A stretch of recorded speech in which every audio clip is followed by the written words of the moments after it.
These Afghan babies were born with severe deformities.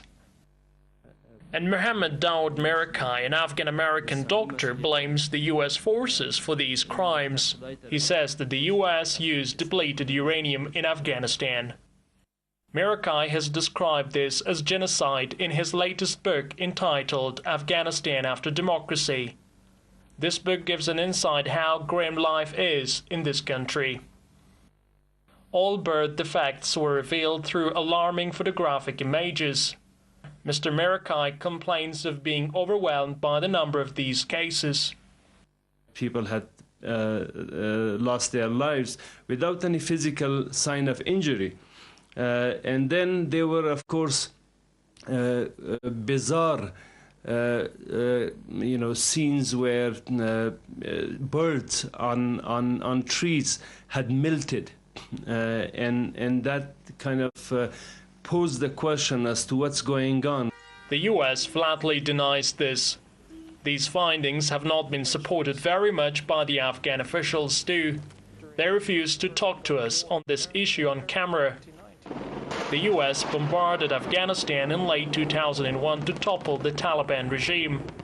The Taliban was ousted from power, but the U.S. used a massive amount of depleted uranium warheads at that time, Miraki says. And the U.S. forces are still using them, he claims.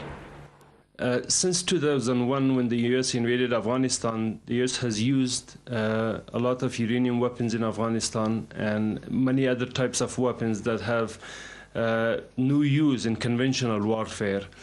Miraki's book does not finish here. It goes on saying that it was a lie that democracy has been installed in Afghanistan. The book blames the U.S. for seeking its own interests and betraying the Afghans under the pretext of democracy and reconstruction. It refers to the reconstruction process of the U.S. as total fraud. Miraki now wants to earn more from his book and spend the earnings on some development projects here in his country. It's not only in Afghanistan where depleted uranium weapons have been used and local people were increasingly affected. During the first Persian Gulf War in early 1990s, Kuwait and Iraq were also reportedly bombed by over 350 tons of such weapons. But here in Afghanistan, there seems to be no way to fight it. Faiz Khurshid, Press TV, Kabul.